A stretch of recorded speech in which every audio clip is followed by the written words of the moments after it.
Bon, comme c'est assez long, je vous propose qu'on démarre, mais on va démarrer doucement quand même. Donc, enchanté. Je vais me présenter juste après. Je suis déjà ravi de vous voir. On va discuter des tendances en architecture. Alors, avec un petit titre un peu racoleur, hein, entre mythes et réalités. L'histoire va être tordue un peu dans tous les sens à ma manière. N'hésitez pas à interagir avec moi, levez la main, essayez de donner votre avis aussi en cours de route. Et on va démarrer. Alors,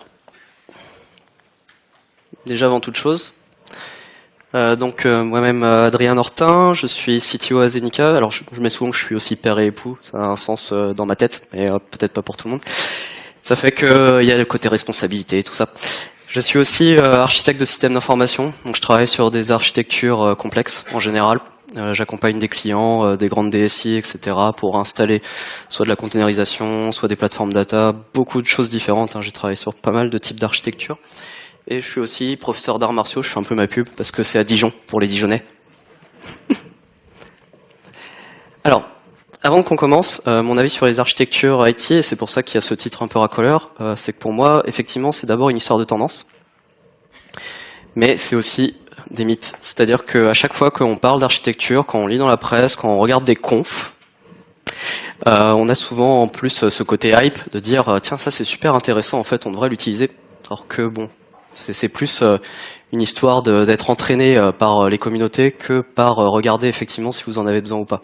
Donc je vais essayer, en 50 minutes ça va être un petit peu ambitieux, de déconstruire certaines approches aussi et de regarder vraiment pourquoi on utilise certaines architectures, pourquoi aussi dans l'histoire des architectures ça a du sens, ça a eu du sens à un moment, ça n'en a peut-être plus aujourd'hui, et ce qu'on peut encore vraiment envisager là pour l'avenir.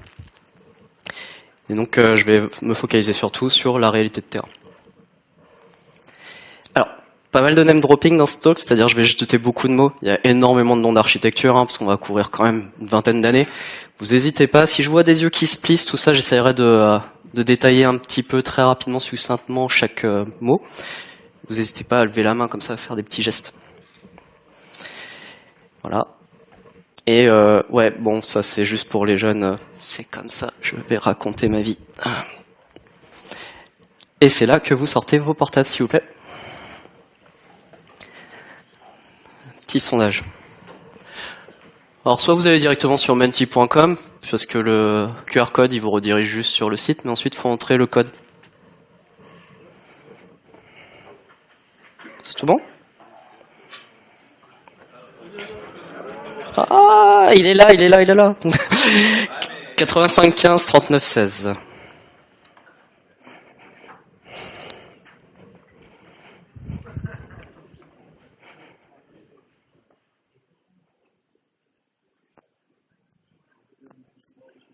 Ça va? Tout le monde est bon?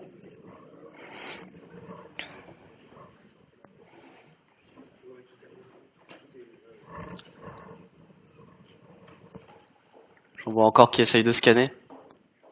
C'est horrible ces trucs-là. Hein. Vaut mieux rentrer à la main. Ah, ça arrive déjà. Super. Ça me permet de voir un peu avec quoi vous travaillez.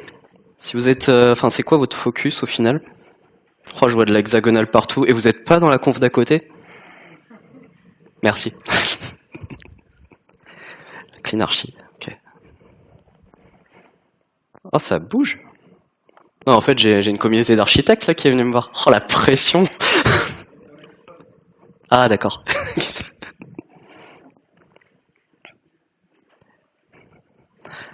Ah, c'est marrant ça.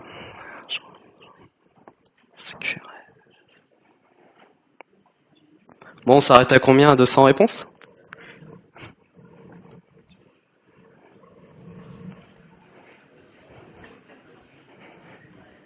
Allez, stop. Posez les crayons. Posez les téléphones. Eh ben, c'est super.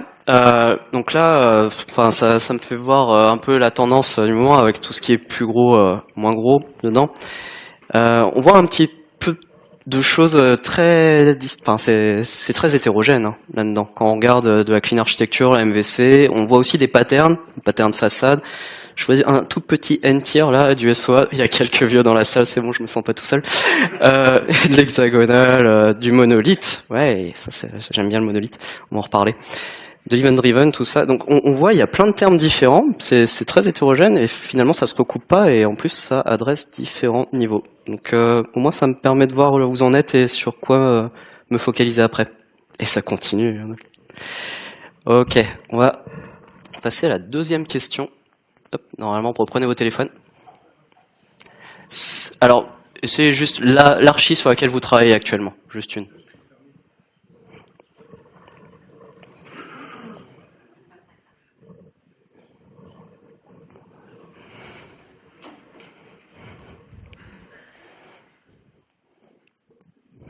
Il y en a qui travaillent sur de la clean archi.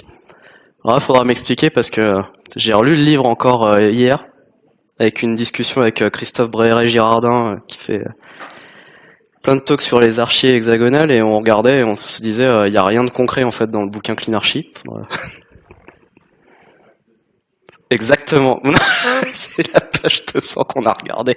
Mais bon, c'est une onion architecture au final, donc bon. Ah, il y a des likes. Ok. Ah, beaucoup de MVC. Intéressant. Donc beaucoup d'archi applicatives. Très bien. C'est vu. On passe à la dernière question. C'est qui vos auteurs préférés? Oh, alors là, il n'y a plus personne.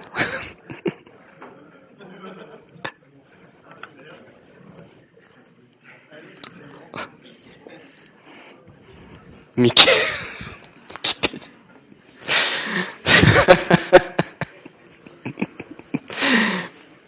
Ah ouais, là c'est dur. Hein.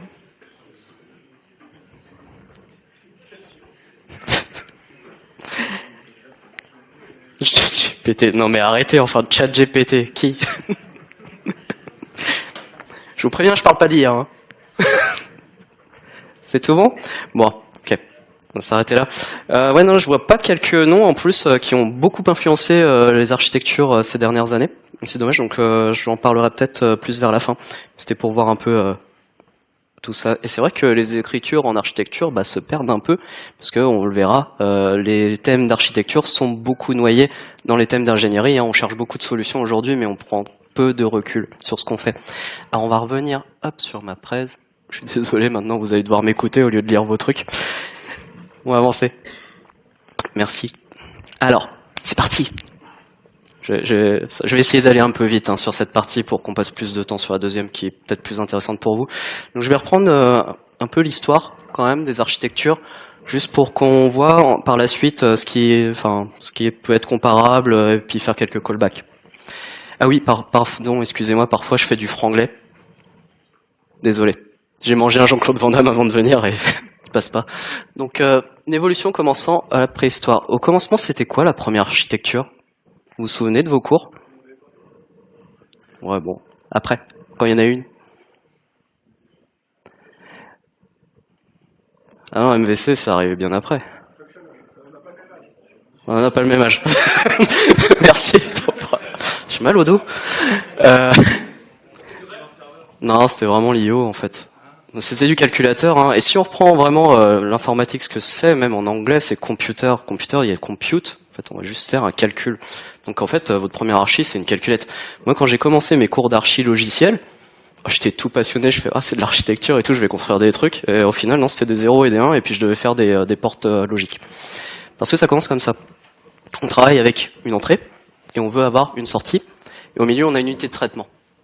Et en plus de ça, le truc super cool, on a de la mémoire. Et ça, c'est vraiment la première architecture de base, d'accord, sur laquelle on travaille. Et ça, en fait, c'est du fonctionnel. Donc moi, ça me fait rire, en fait, d'un point de vue cyclique, et c'est juste pour mon introduction, après on va aller un peu plus vite. Quand on me dit, tiens, c'est génial, ce nouveau langage, maintenant on peut faire du fonctionnel, c'est l'avenir. Ou c'est super framework que je ne citerai pas en front, maintenant on peut faire du composant fonctionnel. Oui, le fonctionnel, c'est dans les années 1930 que ça a été formalisé. Et puis les premières architectures, c'était ça. Quand vous sortez votre calculette, c'est déjà du fonctionnel. Ça fait réfléchir. Deuxième architecture qui est arrivée après, c'était le monolithe. Mais le monolithe, c'était super sympa. Parce qu'en fait, on pouvait faire des déploiements sur disquette, sur disque, CD, on arrivait partout, et c'était portable. Alors c'était super intéressant d'avoir par-dessus un OS ce qu'on appelait une machine virtuelle, aujourd'hui qui a été remplacée par beaucoup d'autres choses, même si on utilise encore des machines virtuelles pour faire tourner certains langages. Maintenant, on a d'autres choses comme Docker, comme des VM. D'accord ? Ça, c'était la première portabilité. C'est super sympa. On pouvait mettre nos fonctions, nos Graphical User Interfaces, nos GUI, et nos Processing Units par-dessus, et les redéployer à volonté. Ça arrivait assez vite dans le monde Java. Oh là, ça fait vieux. J'ai encore un bouquin chez moi là-dessus, sur comment faire sa première application en Java 1.1. Et non, c'était vraiment une super révolution à l'époque. Puis après, on a eu les réseaux. Et les réseaux, ça a vraiment révolutionné notre façon de concevoir les architectures, parce que là, ça nous a ouvert un monde à part entière. Et on a eu un déplacement de focus de l'unité qu'on était en train de créer, et comment on l'architecturait au final, à comment on architecte un système. Un système, on va gérer de la complexité, les relations entre les différents composants, et notre focus va se porter autre part. Plus sur chaque composant en soi, mais sur leurs relations. Et là, on se pose beaucoup de questions, en tant qu'architecte, sur des éléments comme l'opérabilité de ces systèmes, comme la dépendance, donc si je tire sur un morceau, qu'est-ce que ça va faire sur les autres, la sécurité de tout ça, surtout quand c'est distribué, les transactions, donc quand je veux changer quelque chose quelque part, si jamais il y a un appel de l'autre côté, comment je le gère, est-ce que je lock, est-ce que je lock pas, si j'ai de la transaction distribuée aussi, comment je le gère, et sujet de perf. Parce que quand on lit des choses comme ça, ça fait des routes, des chemins entre chaque composant, des chemins qui sont plus ou moins longs, et des chemins qui sont plus ou moins larges. Donc vous pouvez absorber plus ou moins aussi de charge. D'accord ? Et l'observabilité, un gros sujet. Donc quand on tombe en fait dans le SI, on se pose aussi la question de comment je gère tout ça, la gouvernance. Okay ? Donc en tant qu'architecte, et c'est pour ça que le terme architecte est complètement galvaudé, en fait on gère énormément de choses différentes suivant les contextes. Qu'on soit sur un composant qu'on veut bien construire, ou qu'on soit sur un système qu'on veut rendre cohérent. Et ça, c'était plutôt quand il y a eu les réseaux, on va dire 2000-2010. Mais quand on a eu, en plus de ça, de 2010 à 2020, une explosion de la puissance des infrastructures, de vos téléphones, de plein de choses, et là, ça a été le boxon au niveau de l'architecture. Et c'est pour ça qu'on a vu un essor de l'ingénierie à ce niveau-là, c'est-à-dire des gens qui trouvaient des solutions avant de se dire non, prenons un step back et pensons à ce qu'on fait. Et donc on a eu des choses comme les archifronts. Qui fait beaucoup de front et qui se dit archifront ici ? Il n'y a pas de masochiste ? Ah bah c'est cool. Bon, on va quand même passer assez vite. Donc dans le front, moi j'en ai fait énormément dans cette période-là, c'était horrible, fallait toujours que je sois à jour, il y a énormément de veille. On est passé par tout, absolument tous les types de patterns, les types de technologies. Et donc non, on est passé du léger au lourd, en venant vers le léger, en passant par le réactif, et puis finalement on est arrivé sur un standard qui est jamais utilisé. Qui fait du web component ici ? Ah, quand même. Et vous pouvez pointer à France Travail, il n'y a jamais de boulot là-dessus. Non, je dis ça, par contre, c'est pas vrai. C'est un peu l'avenir, mais personne n'en fait. Moi, j'ai eu la chance de faire des sites et des applications entièrement web component from scratch, et ça marche du feu de Dieu, et on peut faire ce qu'on veut, mais c'est très peu connu. Alors, ce qui va en parallèle de l'évolution technique, de ce brouhaha, on va dire, il y avait beaucoup de bruit quand même dans le monde du front, c'est qu'on a quand même testé beaucoup de types de patterns. Et c'est marrant parce que tout à l'heure, vous m'avez répondu MVC. Enfin, c'était en gros partout. C'est le pattern que vous utilisez. Vous savez que MVC, c'était un des tout premiers. Après, on est passé quand même, on a beaucoup évolué. Il y a eu le MVP, je sais pas si vous l'avez beaucoup utilisé. Il y a eu le SSR, enfin, server-side rendering. On a eu du model view model, qui est encore pas mal utilisé. Et la Jamstack, qui est plus ou moins mainstream aujourd'hui. Et le micro front-end qui commence à émerger. Ok. On a eu aussi des trucs qui sont morts depuis. Qui a fait de l'OSGI ? Merci. Non, c'était trop bien l'OSGI. En fait, vous avez juste un socle et vous disiez, moi j'ai besoin de tel service qui fait à telle dépendance que je voudrais appeler autre chose. Et vous pouviez poser des bundles qui s'activent automatiquement parce que vous disiez, j'implémente ce service-là et en plus je peux les versionner, etc. C'était vraiment le pied, mais c'était un client très très lourd et donc ça a été abandonné. Par contre, quand vous faites tourner un Eclipse, il y en a derrière. C'est vachement bien. On a eu beaucoup de tentatives aussi de porter du Java, etc. Et là où je veux juste porter votre attention, c'est sur les portlets. Vous connaissez tout ce qui était technologie portail, portlet, à une époque? Non? Alors, c'était une des spécifications de Java. J'ai oublié les JSR. C'est la mémoire, ça quand on vieillit, ça se perd. Les portlets, on se posait la question déjà de comment dans une IHM, et avec des sessions qui étaient côté serveur, on allait avoir donc des petits bouts d'IHM qui allaient être contrôlés par ces serveurs, mais comment ça pouvait discuter entre elles. C'est pas un problème que vous avez aujourd'hui dans les micro-frontends? Au final, les micro-frontends, c'est pas des portails 2.0. On verra un petit peu après. Voilà. Un petit truc, c'est qu'on a toujours un zombie là qui se balade, et c'est toujours vachement sympa. J'ai jamais vu une seule architecture qui faisait mieux du CMS que sous PHP. Et donc le front, bah, c'est que de l'émergence. On a vu, c'est toujours été le bordel, ça a du mal à se structurer et c'est toujours le cas aujourd'hui. Alors je vous ai dit que j'irais vite, donc je vais essayer d'aller un petit peu plus vite sur les architectures de service, où là c'est encore plus le bordel, mais là on trouvera pas de structure comme j'ai essayé de trouver juste avant. Alors les architectures de service, j'ai vu, il y avait du N-tier, du 3-tier, ça a été les premières. On est parti après sur l'architecture as a service, enfin service SOA, Service Oriented Architecture, où en fait on se disait que je sois un autre composant côté serveur ou que je sois un front, je vais consommer du service. Ça a été l'essor de ce qu'on a appelé les web services et une spécification WSDL, etc. SOAP. Je fais beaucoup de name dropping. Je vois pas de dieu qui se plisse, donc ça va après. Okay. Et ensuite des API RESTful. Alors je mets beaucoup de guillemets.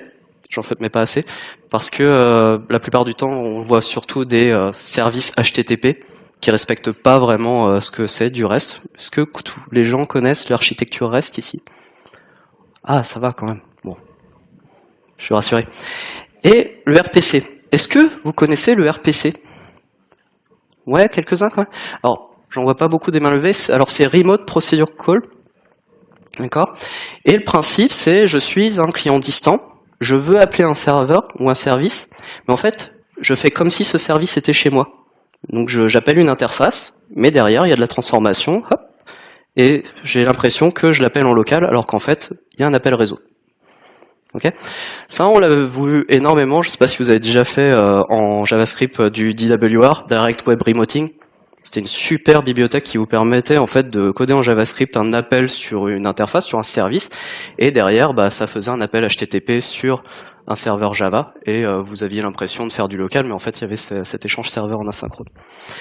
Donc c'était quelque chose que j'ai bossé dessus aux alentours de 2011-2012 de mémoire, et aujourd'hui, j'entends encore parler des gens qui font « tu connais pas, en fait, maintenant c'est génial dans les communications, on peut faire du RPC. » Je suis là « Ah, c'est bien ». C'est très très bien le RPC. Par contre, ça nécessite du binding. C'est hyper performant, mais vous avez la performance au détriment de la compatibilité intermodule. Et maintenant, on a le microservice. Alors, comme je vous ai dit, accéléré. Je vais pas passer trop de temps sur tout ce qui est domain-driven design et tout, mais on a eu beaucoup de tentatives aussi de bien architecturer les choses côté serveur.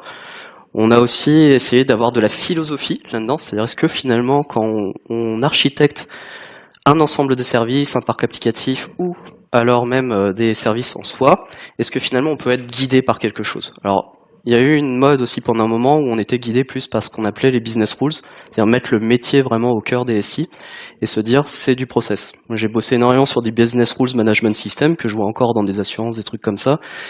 J'imagine que vous en voyez très très peu, mais c'était un fait. Après, on a eu du message driven, tout était orienté messagerie, après être orienté service, et aujourd'hui, on parle encore, alors je mets en rouge ce qu'on va voir juste après, du data driven et de l'event driven. L'event driven, notamment, vous en avez vu ce matin, avec un super talk sur GCP.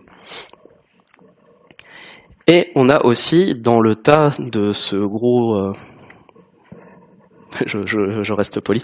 On a de l'hyperconvergence d'infrastructures qui fait que finalement on va poser des services plutôt à certains endroits et pas à un autre, et on a ce qu'on appelle de la cloud architecture, et j'y reviendrai juste après. Alors, les tendances modernes. Qui se dit que finalement tout ça c'est derrière nous, c'était le bazar, et maintenant ça va mieux? Ah, je vois aucune main levée. Donc, très optimiste cette salle. Bon, ça respire le bonheur. Alors, aujourd'hui, on a comme base de beaucoup de discussions, alors chez mes clients aussi, c'est ce qu'on appelle l'architecture microservice. Alors, elle est quasiment jamais comprise. On est obligé de reprendre des cours comme si on était à la fac quand on leur présente ce que c'est. Et donc dedans, je vous montre rapidement, l'objectif de ces architectures microservices, à la base, je le répète, c'était d'avoir une vélocité de déploiement. On était sur une architecture, ce qu'on appelle socio-technique, c'est se dire finalement, dans la vélocité, les équipes de dev doivent aller plus vite, doivent pouvoir produire de la valeur plus vite, et doivent aussi maîtriser ce sur quoi ils bossent. Ou elles bossent, pardon, c'est mieux. On a donc développé des standards d'architecture, etc., pour se dire, finalement, tout ça, c'est déployable indépendamment à l'unité, que c'est faiblement couplé, et on s'est dit aussi ce serait bien de donner des guidelines pour la structuration de chaque service au sein d'une architecture microservice. C'est-à-dire ce qui serait bien, c'est d'utiliser du domain-driven design pour que chaque service encapsule bien un domaine, pour aussi assurer ce faible couplage et la cohérence de chaque service qui est donné. Au niveau organisationnel, alors ça c'est des guidelines qui sont sur microservices.io de Chris Richardson, une sommité dans le domaine que j'ai pas vu tout à l'heure dans les auteurs. Normalement, on devrait gérer ça par une pizza team, c'est-à-dire après à peu près 5 à 8 personnes maximum sur ce genre de choses. Qui ici fait de l'architecture microservice? Levez la main. Il n'y en a pas tant que ça, j'aurais cru quand même. Qui fait de l'architecture microservice avec une base de données par domaine? Moi, j'ai vu une main levée, 2 mains levées. Ça fait 4 quand même. 5. Bravo. Non, parce que je l'ai quasiment jamais vu. Non, je vous le dis, la majorité des gens qui me disent je fais de l'architecture microservice, en fait, ils ont juste déployé leur service sur un Kubernetes, et puis derrière, ils ont une seule base de données. On paye sa résilience. Ça va pour cette partie? Ça va trop vite ou pas? Si ça va trop vite, levez la main. On comprend bien? Ça va? Alors, on y va.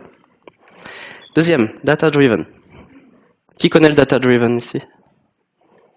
Ouais, j'en ai une personne. On va passer un peu de temps dessus. Alors, dans les systèmes d'information, pas dans un petit logiciel, mais quand on parle de système d'information, on a de l'information partout. D'accord, dans plusieurs bases de données, parfois dans de la mémoire vive, parfois dans des entrepôts. Et on se pose toujours la question mais finalement, à quoi elle nous sert cette donnée ou cette donnée-là? Et donc, quand on a une approche data-driven, qui est un nom purement marketing bullshit, je le conçois, on se dit plutôt, finalement, comment on va reprendre cette donnée, donc la data qui est tout en bas, comment on va en faire de l'information, puis à partir de cette information, on va en faire de la connaissance, donc un groupe d'informations. L'information, c'est juste de la donnée qui est caractérisée, qui est qualifiée. Comment ensuite on va en développer, alors une sagesse, c'est beau, et à la fin, plutôt des décisions. Donc c'est un système de décision. Au final, l'information nous permet de prendre des actions. Et si vous avez une IA qui bosse sur un système et dont les informations ne sont pas traitées comme ça, je pense qu'elle va dans le mur. Okay. Donc, le data-driven, c'est un peu la base de tout en ce moment. On le voit chez plusieurs de mes clients où ils ont même pas de plateforme, ils ont ce besoin de plateforme et de traiter de l'information pour en dégager du sens pour ensuite pouvoir l'utiliser au mieux. Et malheureusement, pour eux, c'est qu'on tombe sur des principes un peu casse-gueule. Qui connaît le MDM? Ah, quand même. Vous voulez expliquer? Non. Donc, MDM, Master Data Management, en gros, c'est de se poser la question, dont tout se fratera, quand on a de la duplication de données un petit peu partout, finalement, quelle est la donnée maître? Et c'est pas un problème simple du tout, parce que déjà, parfois, quasiment jamais, ça n'existe en fait. Vous avez quelques données référentielles, mais une donnée n'a de valeur, comme on l'a vu dans ce petit schéma, que quand elle a un contexte. Donc, en fait, quand on fait du master data management, on est plus dans comment on étiquette bien sa donnée pour savoir dans quel contexte elle est pertinente à un moment donné. Ça fait beaucoup. Ouais, mais c'est des sujets qui reviennent tout le temps. Et pourquoi je vous en parle là? Parce que data-driven, c'est un sujet d'actualité, c'est-à-dire que tout le monde en parle, les plateformes data, etc. Le MDM, ça a 15 ans. C'était une de mes premières missions il y a très très longtemps. Enfin, c'est donc plus de 15 ans. Et, rigolez pas, j'entends. Et donc c'est sympa que un truc qui a plus de 15 ans aujourd'hui, ça revienne encore aujourd'hui où je dois conseiller quelques clients, d'ailleurs pas plus tard que la semaine prochaine. Je pleure. Les leaks, c'est un gros sujet. Alors c'est un gros sujet pas en soi, parce qu'un data lake, au final, on y fout un petit peu tout. C'est un gros sujet de comment on l'exploite. Et bon, là, j'accompagne énormément de clients aussi qui se posent toujours la question, après avoir mis énormément de choses dedans, de finalement, qu'est-ce que je vais en faire? Et aussi ah mince, j'ai pris un fournisseur de lek, et puis maintenant j'ai un lock-in, et donc je dois payer la facture, et si je veux migrer, ou si je veux mettre à jour, c'est 1 million d'euros. Donc c'est génial. On a aussi le sujet CDC. Est-ce que vous connaissez? Ouais, encore. Non, on a un ingénieur data, là, je pense. Okay. Change Data Capture, ouais, je l'ai entendu. Alors le Change Data Capture, c'est un truc que tous les data ingénieurs détestent. C'est horrible en fait, c'est un anti-pattern, on déteste ça, moi le premier.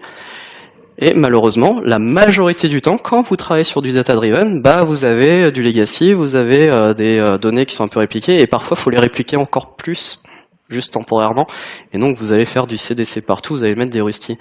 Donc dans ce côté data-driven, qui est une espèce de philosophie d'architecture, vous avez plein de réflexions architecturales qui, elles, déjà sont assez obsolètes, mais qu'on va remettre un petit peu au goût du jour, et surtout, ça va être des, on va dire, bon, vous pourrez aller à la pénibilité du travail, je pense. Event Driven. Encore un sujet d'actualité. Normalement, si vous avez suivi la conf sur Carrefour, vous maîtrisez tout. Ouais. Système réactif, en ingénierie, c'est ça. Compliqué, hein. Et moi, ce que je dis souvent à mes clients qui adorent ça et qui se disent, non, moi j'aimerais bien faire de l'event driven parce que ça colle à ce que je fais, etc. Je leur dis, en fait, pourquoi? C'est quoi votre cas d'usage? Vous avez besoin de quoi? Parce que c'est super compliqué à gérer et vous vous rendez pas compte parce que même si ça marche sur vos protos, ça a sauté. Même si ça marche sur vos protos, c'est extrêmement difficile à observer, c'est extrêmement difficile à opérer, à maintenir sur la durée. Par contre, il y a des cas d'usage qui sont super intéressants. Donc quand on gère de l'événementiel, si on est réactif, il y a des événements qui arrivent, on veut faire quelques actions par rapport à ces événements. Il y a des cas d'usage qui sont super sympas, comme l'event sourcing. Est-ce que vous savez ce que c'est? Oui? Ah,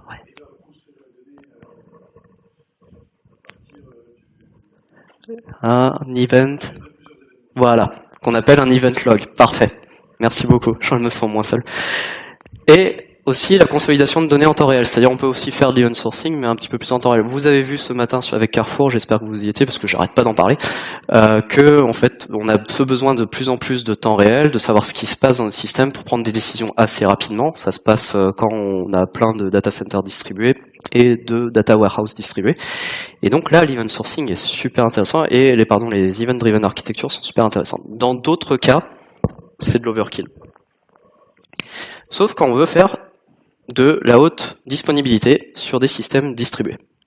Dans ce cas-là, ça a du sens. Mais par contre, si vous faites du pub-sub juste pour votre appli, parce que c'est fun, je pense que vous avez un petit problème. Voilà. SIM, vous connaissez? Ouais. Il y a des ingénieurs sécurité ici? Il y a des vrais? Non, il n'y a que des faux. Ok. Donc SIEM, c'est Security Information and Event Management. Donc en gros, vous avez plein d'événements dans un système d'information, notamment des access logs, des transactions, plein de choses. Et en fait, ces comportements, ces événements, on peut les analyser et on peut prédire si oui ou non on a des vulnérabilités à certains endroits où on peut être soumis à certaines attaques. Donc c'est des systèmes de sécurité, souvent qui sont déjà packagés, donc c'est ça qui est plutôt pas mal, parce qu'on a moins de complexité à gérer. Alors souvent, pas tout le temps. C'est tout bon pour l'event driven? C'est l'actualité. Les architectures conteneurs. Vous êtes tous passés sur du conteneur? Ouais, Cuba 10 ans. Ouais. C'est une super portabilité? Ça, c'est une question. Finalement, qui faisait de la VM avant? Ouais, mais toi, tu triches à chaque fois. Donc la VM, c'était super sympa. On portait tout. Hein. Quand on dit ça marche sur ma machine, après, on pouvait vraiment virtualiser sa machine et la balancer en prod sur un hyperviseur. Et finalement, est-ce que le conteneur, ça vous donne la même chose? Non, j'entends non. Pourquoi non? Ah, ça hésite. Ouais, exactement. Qui savait ça? Alors, je répète, excusez-moi, je répète.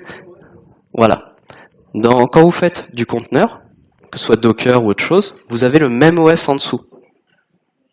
D'accord? Donc par exemple, vous pouvez pas faire un conteneur avec du .NET dessus si en dessous c'est du Linux. Ou alors vous trichez, vous mettez une VM par-dessus. Alors qui va me sortir WSL encore?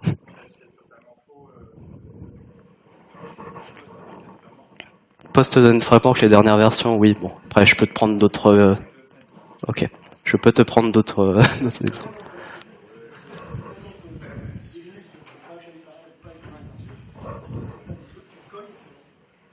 Voilà. Bon. On aura la discussion après. Donc voilà le problème un petit peu. Donc c'est pas vraiment une super portabilité. La promesse, moi j'entendais très souvent de on conteneurise, donc ça nous permet d'aller plus vite, de porter, etc. Non, ça on le retrouve beaucoup plus dans les machines virtuelles, on le retrouve beaucoup plus aussi dans les petites VM. Et non, on a une meilleure légèreté par contre et on a de l'isolation. Donc l'isolation c'est super important quand on veut pas se marcher sur les pieds. On contrôle un peu plus sa gestion de ressources, etc. Et surtout on peut se dire j'utilise que ça. Donc attention à les architectures conteneurs, elles sont pas forcément portables. Pensez à ça. Le cloud, est-ce que c'est une archi ou un modèle de conso? Allez, levez la main, modèle de conso? Ouais. Archi? Ouais, ils savent pas trop. Les deux? Alors d'abord, c'est effectivement un modèle de consommation. Alors ça a évolué comme un modèle de consommation. Donc c'était pas comme ça au tout début, quand on a vu les premiers modèles de cloud. Mais aujourd'hui, on voit qu'on a plein de façons de faire du cloud et qu'il faut bien comprendre ce qui est managé, ce qui ne l'est pas quand on utilise un service. Et ça s'applique autant sur les clouds publics, les hyperscalers, que ce soit GCP, AWS, Azure, ou quand on travaille sur du cloud privé. Donc sur les offres cloud privées, quand vous les mettez à disposition, quand vous les construisez vous-même ou quand vous les déployez, vous productifiez votre infrastructure ou vos services, tels vos plateformes, etc. Et en les productifiant, vous devez mettre finalement ce que vous managez vous dans le produit et ce que l'utilisateur doit manager. Okay. Donc c'est vrai que ça tend de plus en plus vers un modèle de consommation, mais on voit quand même les hyperscalers qui se disent ouais, mais nous on aimerait bien que les gens ils fassent de bonnes choses chez nous. Et donc on se retrouve avec des well architected frameworks. Donc là je donne l'exemple d'AWS, tes souhaits. Mais on a aussi des exemples chez Azure. Alors chez GCP un peu moins, c'est plus de la pub pour leur tool, mais le well architect framework, par contre je le recommande beaucoup. Il y a énormément de bons patterns là-dedans pour l'utilisation justement de ces services et puis de très bons points d'entrée pour les réflexions. La haute disponibilité. Qui travaille sur de la haute dispo ici? Ouais, tu travailles sur tout. C'est les bons sujets, ça. Alors là, je veux pas vous faire peur, mais ce que je vous montre, en fait, c'est juste de la haute dispo pour une base de données, c'est tout. Donc quand vous voulez faire, en plus de la haute dispo sur un SI au niveau entier, c'est une catastrophe. Enfin, c'est très très difficile à atteindre.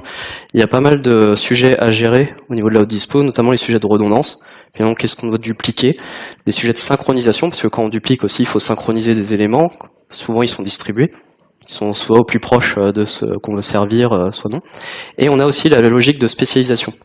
Il y a des choses qui vont être plus spécialisées pour l'écriture, d'autres plus pour de la lecture, et d'autres plus pour certains domaines métiers en particulier, où là, on va augmenter la puissance. Donc, il y a plein de sujets, en fait, sur de la haute dispo. Donc ça, c'est un des sujets actuels des grands comptes que j'accompagne. Ce qui fait qu'aujourd'hui, quand on fait une simple appli web, en fait, c'est super compliqué. Et là, vous pouvez vous dire, non, mais il déconne et tout. Non, en fait, là, j'ai juste fait un schéma très très épuré d'un truc sur lequel j'ai bossé en 2015 à peu près. Et donc, on m'avait dit, tiens, ça, c'est simple. Je fais, ouais, c'est simple. Et ce qui fait qu'aujourd'hui, on arrive avec des architectures spécialisées. C'est pour ça que vous entendez beaucoup de data architect, front-end architect, mobile architect. Bah oui, mobile architect, ça je l'avais entendu que cette année. Des security architects, c'est parce que c'est devenu tellement complexe. On va gérer tellement de choses maintenant dans un SI qu'on est obligé de se spécialiser. C'est très difficile de à la fois d'avoir de l'épaisseur, on va dire, et puis de la profondeur dans les sujets. Ok. C'était assez linéaire. Je vous ai montré tout ce qu'il y avait avant, ce qu'on fait aujourd'hui, un peu. Est-ce que c'est ça la grande histoire de l'architecture? On s'arrête là? On continue? On continue? Ok. On continue. Alors, ceux qui connaissent savent. Sinon, je fais un petit résumé rapide. Dans cette série qui s'appelle The Good Place, ils disent qu'en gros, le temps, il s'écoule de cette façon-là, c'est-à-dire en mode Jérémy Bérémy. Voilà, ça écrit Jérémy Bérémy, puis ça revient. Et parfois, dans Jérémy Bérémy, il y a le petit point du i qui est là-haut. Alors là, ils disent que c'est souvent les mardis en juillet ou parfois jamais. Et en archi, c'est un peu pareil. C'est que parfois, on a ces pas de côté, on a ces petits grains de folie qui font que on va sortir des états cycliques. Mais ce que je vais vous montrer, c'est qu'on a quand même beaucoup de cycles. Alors, pour démontrer ça, je vais vous donner quelques dates. Ouais, c'est moi. Regardez, il est rouge et tout. Alors, programmation fonctionnelle, les premiers écrits 1930, orienté objet 1960. Donne un coup de vieux. Tout ce qui est RESTful, Domain Driven Design, qu'on adore, tous, on a tous lu Eric Evans ici, et les livres d'Enterprise et Architecture Patterns d'un auteur que je n'ai pas vu non plus, qui est Gregor Hope, 2003, qui aujourd'hui est encore une référence en fait sur les architectures d'intégration. Architecture hexagonale, qui est à côté, microservices 2005. Ça a 20 ans. Et il y en a qui ne font toujours pas, il y avait que très peu de personnes là qui en faisaient. gRPC, parce que ça j'arrête pas d'entendre parler, gRPC c'est génial, faut y aller, c'est innovation, c'est 2001 chez Google, ça a juste été libre depuis 2016-2017, mais en fait ils en font depuis 2001. Donc c'est pas une innovation. Tout ce qui est côté sécurité, les SIEM, je vous en ai parlé tout à l'heure, et même les normes autour d'OIDC, authentification, tout ça, c'est 2005-2007, ça commence à avoir 20 ans aussi. Tout ce qui est stream processing, les premières étapes c'était 2002, les premiers langages aussi. Kafka c'est depuis 2011. Docker Cube, 10 ans, on a fêté les 10 ans, c'était super. Et le cloud combien? C'est récent? Je vois ça. Ouais, 2006 ici tout. 2006, presque 20 ans ici tout. D'accord? Par contre, le cloud, ce qui est intéressant, c'est que ça évolue. C'est-à-dire que comme c'est des modèles de consommation et tout, les modèles de consommation évoluent tout le temps, il y a plein de services qui arrivent. Donc les lambda, c'était 2014, donc on va dire ça a plutôt 10 ans. Et tout ce qui va être cube managé, ouais, ça date d'à peu près 6-7 ans maintenant. Et l'IA. Donc l'IA, les réseaux neuronaux, les premiers papiers, les premières spécifications de 1980 à peu près. On a vu, après les 10 ans, il y a eu un certain essor. Les premières bases de données vectorisées, qui sont la grosse hype du moment, avec les IA génératives et tout, c'est 2010, la première. Par contre, la transformer architecture, avec notamment les GPT et tout, ça, on commence à toucher un petit peu de l'innovation, c'est 2017. Là, on commence à toucher un peu le petit point là, de Jérémy Bérémy. Et donc, quand on se pose la question, finalement, qu'est-ce qui avait vraiment évolué, parce qu'on voit qu'il y a beaucoup de SFIC, on recycle énormément, en fait, dans l'architecture, dans les paradigmes, ça existait déjà, portabilité également, les focus, on a vu tout ce qui est driven, ça existait déjà, système de sécurité aussi, les patterns, on en a vu plein, le MVC, MVP, MVVM, on pourra en reparler plus tard. Croissance de la distribution non plus, parce que ça arrive avec le réseau dès le début. L'asynchronisme, on en a vu partout, que ce soit front, back, partout. Et finalement, on a ces trois derniers. Le cloud, parce que ça évolue encore un petit peu. Le focus sur l'IA, parce qu'il y a la hype là, et puis c'est quelque chose qu'on explore toujours bien. Et la puissance des infras jusqu'à présent. Oui, dis-moi. Pour le temps. Ah oui, c'est vrai, chacun. On va se dépêcher. Alors une architecture, ça répond d'abord à un besoin, et ces besoins évoluent. Déjà, si on comprend ça, on peut appréhender un peu mieux le futur.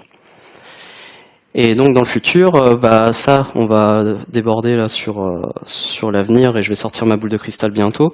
On va surtout se focaliser sur ce qui est standard en qualité de service, c'est un des gros sujets là, du moment. Et on va aussi se focaliser sur les demandes grand public et sur les sujets de l'armée. Alors bon, ça paraît un peu pessimiste. Mais je rappelle que les grandes évolutions là sur que ce soit GPU et tout, bah c'est surtout les jeux vidéo. Et quand on regarde AR, VR, tout ça, bah c'est l'armée qui pousse énormément et qui dépense énormément d'argent là-dedans, avec tout ce qui est special computing, digital twins. Là, c'est les budgets de la défense. Et comme j'ai pas envie de rater ma conf, je vous fais un intermède très rapide. Le pas de côté de l'IA, Transformer Architecture, elle est super intéressante. Là, je fais plus de la pub qu'autre chose. C'est super intéressant à explorer en fait comment on met du contexte maintenant dans les modèles et comment on fait passer de la data là-dedans. Donc, pub rapide.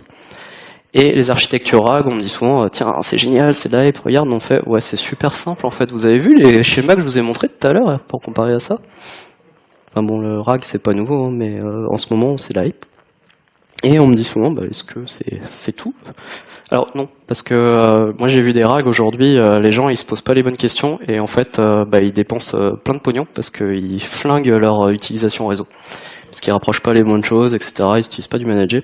Donc il y a des sujets quand même de performance et de coût là-dessus. Fin de l'interlude. Je peux pas vous montrer, mais j'ai fait un entrechat. Alors, je bascule très rapidement pour la suite. Je sors ma boule de cristal, je fais un peu ma Cassandre. On va essayer de prévoir l'avenir, ce qui va arriver là dans un futur proche. Et j'aimerais vous parler très rapidement du cell-based architecture. Qui sait ce que c'est? Personne?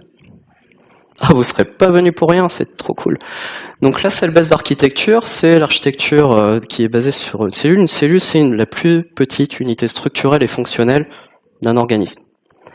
Et on a ce souci que parfois on en a besoin. Alors je vais voir pourquoi. C'est un pattern émergent, bon, je bascule, hein, AWS a bossé dessus, AWS Auto aussi, basé sur le concept de cellule, donc on travaille sur vraiment ces unités fonctionnelles. Et on va se focaliser sur une cellule, finalement, elle est super tolérante à la panne, c'est-à-dire qu'elle peut se détruire, elle peut se répliquer, etc. Et on va essayer de s'en inspirer dans les archis. Et donc, c'est pas nouveau parce qu'on a AWS, WSO2, comme j'ai dit, qui ont pas mal bossé dessus, et Slack, je vais vous le montrer juste après. Et ils ont des points de vue assez divergents, je vais vous le montrer. Donc, WSO2, c'est un éditeur d'API Gateway, ou d'API Management, si on veut parler au sens large. Et eux, ils en ont fait une espèce de surcouche au microservice. On dit le microservice, c'est sympa, mais au final, ce qui est encore mieux, c'est quand on maîtrise des groupes de services et qu'on les pense plutôt en tant que cellules. Ils ont développé plein de papiers, vous pouvez aller sur le net, je vous partagerai les slides, de toute façon, vous pourrez aller voir ça. Mais c'est pas suffisant en fait, parce que c'est beaucoup autour des gateways, parce qu'en fait, ils voulaient vendre leur gateway surtout. AWS sont allés plus loin. Ça se retrouve dans le Well Architected Framework. Et ils décrivent la cell-based architecture comme ceci, avec 3 principes. Donc le routage, la cellule elle-même, qui en gros est un ensemble de plein de services AWS qui permettent d'avoir une appli isolée, et un contrôle plane, qui va gérer en fait l'administration de tout ça. Ils ont même des recommandations sur est-ce qu'une cellule, pour qu'elle soit le plus résiliente possible, le plus tolérant à la panne, pour se répliquer, pour s'arrêter et tout, est-ce qu'elle devrait être sur plusieurs régions, availability zone, ou alors est-ce qu'elle devrait être juste sur une? Donc il y a pas mal de recommandations et de patterns là-dessus. Je vous laisserai regarder. En gros, pour faire simple, d'un côté, si vous faites plutôt du manager, vaut mieux travailler sur la partie gauche, en vous disant que ma cellule peut certainement être défaillante par elle-même, donc je vais réduire un peu ma probabilité qu'elle tombe en panne en l'étalant bien sur pas mal de régions. Et par contre, dans le sens inverse, c'est si c'est mes AZ, c'est mes régions qui, pour une raison X ou Y, sont plutôt instables, là je vais les séparer, mais là ça nécessite que déjà je puisse les synchroniser, si jamais elles ont des états à partager. Donc il y a pas mal de réflexions autour de ça, que je vous invite à lire. Et Slack utilise en fait, déjà depuis longtemps, et eux ils ont une vision pure availability zone, pour le coup. Et ils se focalisent sur tout ce qui est activité de drainage et d'irrigation de ces AZ. Et là vous voyez pas le schéma parce que c'est trop... Ah c'est dommage. En gros là, hop là, ici là. En fait, on avait un diagramme qui est que quand je draine un AZ, donc j'arrête mes requêtes, donc au milieu là par exemple, et ben les deux autres peuvent les récupérer uniformément et proportionnellement. Voilà. Donc tout ça, c'est super intéressant, je le vois très très peu. Et ça, conjugué en plus à ce que j'appelle l'edge computing, enfin que tout le monde appelle l'edge computing en fait, ça peut être super sympa déjà pour tout ce qui est tolérance à la panne, résilience et architecture de disponibilité pour nos clients, pour les grands systèmes d'information en ce moment. Qui a fait de l'edge computing? Ou pas loin? Personne? Là je vous parle vraiment de l'avenir en fait, ce projet. L'edge computing, c'est un sujet où on se dit on va avoir des edge nodes, c'est-à-dire au lieu d'avoir un serveur unique qui sert beaucoup de clients, en fait on peut avoir des espèces de relais de serveurs qui sont plus proches de ces clients. Ça nécessite après de la synchronisation a posteriori et tout, mais il y a déjà des éditeurs qui sont dessus. Confluent est dessus depuis presque 6-7 ans, enfin moi il me faisait des présentations tout le temps à une époque. Donc c'est possible, les edge nodes peuvent gérer de la synchronisation et ensuite de la synchronisation à des serveurs plus hauts. Alors cloud c'est un gros mot là-bas, c'est des bêtes serveurs en gros centralisés, et on peut gérer beaucoup de choses avec ça. On peut gérer de leur connexion, on peut gérer de la back pressure, notamment, je vous donne un exemple qui est peut-être plus courant pour vous, c'est les banques régionales en France. On en a partout. Vous savez que le mardi matin, quand elles ouvrent ces banques, en fait, ils explosent les serveurs tous les matins, mais juste parce qu'ils n'ont jamais fait d'edge computing. En fait, ils n'ont pas de bêtes serveurs localisés qui permettent après une autre synchronisation. Okay, c'est quelque chose qu'ils n'arrivent pas à maîtriser la plupart du temps parce qu'ils sont trop habitués à avoir un gros data center qui gère tout. Ça va aussi être assez hypé parce que combien de personnes ont une montre connectée ou des wearable devices? Ouais, il y en a quand même. C'est quelque chose qui arrive là de plus en plus. Et il y a tellement de données qui sont fournies en temps réel, etc., que des providers comme Apple, tout ça, se rendent compte qu'il va falloir vraiment se muscler sur l'edge computing dans les années qui viennent. Et les architectures socio-techniques, c'est un gros sujet. Donc ça arrive, on le voit. Alors la loi de Conway, c'est de 67. Mais bon, on repart de la hype en 2024. Toute organisation qui conçoit un système, au sens large, concevra une structure qui sera la copie de la structure de communication de l'organisation.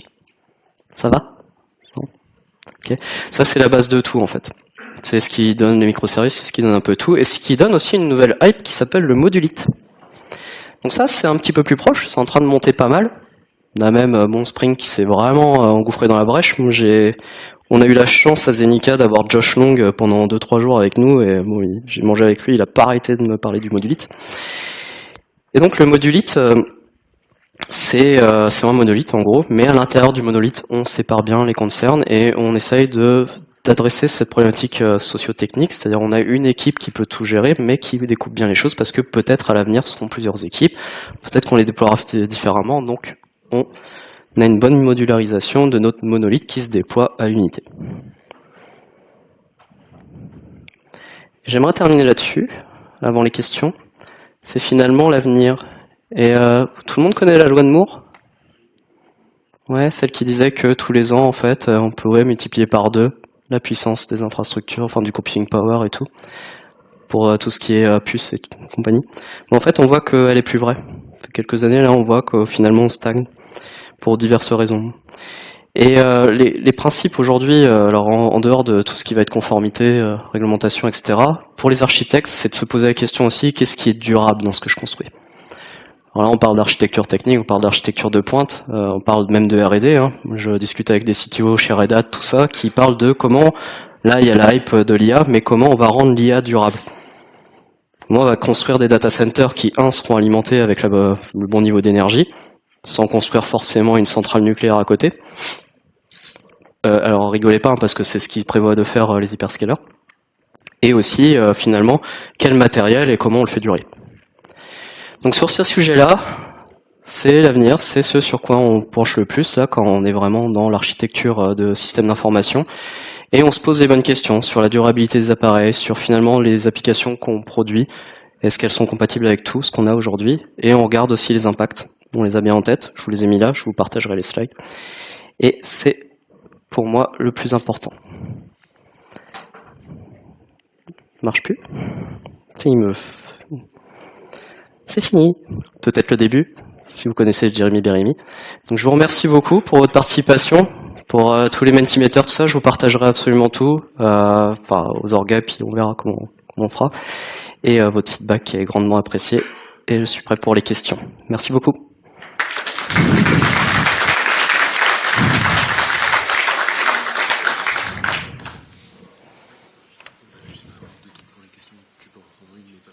Ok, apparemment je peux prendre qu'une question, désolé, c'était très long. C'est les vieux, ils radotent, je sais pas.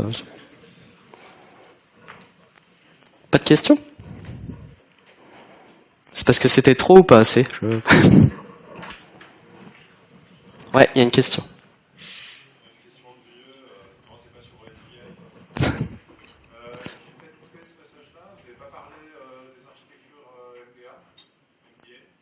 Non. Non, j'ai pas parlé de modèle driven, non, effectivement.